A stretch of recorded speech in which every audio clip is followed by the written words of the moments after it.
రామ చక్కని సీతకి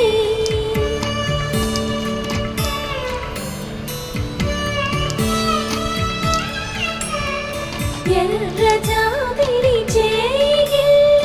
రాముడేడని అడుగుతుంటే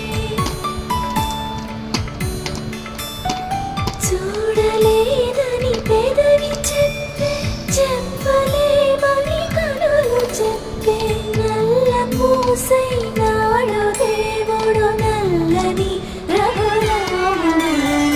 రామ చక్కని సీతకి